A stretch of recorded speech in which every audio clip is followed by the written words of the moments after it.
আসসালামু আলাইকুম রহমতুল্লাহ। আগামীকাল আমাদের ঈদ সৌদি আরবে। ঘর গোছাইছি, কাল থেকে শুরু হয়েছে। পুরা ঘরটার গোছাইছি, বিছানার চাদরটা কাইছি রাখছি, এটা পারবো। কাপড় চোপড় নতুন কিনে নিয়ে আসছি, এই যে টাঙানো আছে, এখনও পলিথিনে আছে।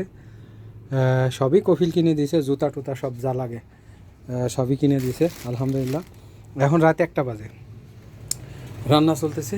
এই যে সাদা ভাত অর্থাৎ বাসমতি চাউলের, আর গরুর গোশত নিয়ে আসছি 2.5 কেজি।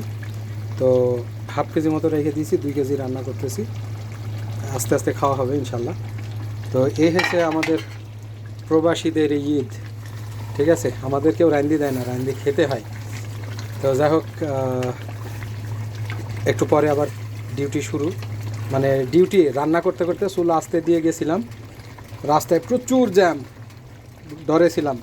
চুলা জ্বালাই থুয়ে গেছি, কি হয় না হয়, খুব স্পিডে এসেছি, প্রচুর জ্যাম। আল্লাহ কী অবস্থা রাস্তায়, পুরো মার্কেট আর মার্কেট, আর মহিলারা আল্লাহ একবার রাস্তায় এত মেয়ে মানুষ, ওরে আল্লাহ, সব মার্কেটে মেয়ে মানুষ আর মেয়ে মানুষ, কী বলতাম।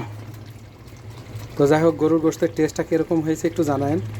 হ্যাঁ, প্রবাসী মানুষ তো। যাই হোক, আমি কিন্তু আবার খুব সুন্দর করে রান্না করতে পারি, আর সবথেকে বড় কথা, আমি রান্না করলে এত সুন্দর হয়, আমি এই কথাটা কাকে বলবো, এটাই বলতে পারছি না।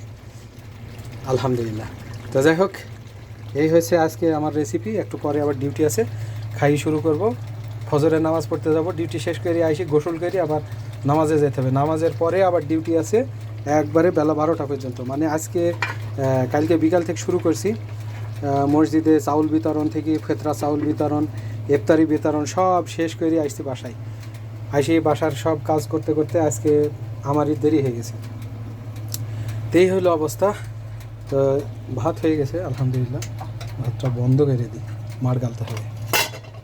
তো এখন যাদের যাদের দাওয়াত লাগবে চলে আসেন, গরুর গোশত বাসমতি চাউল ইনশাআল্লাহ।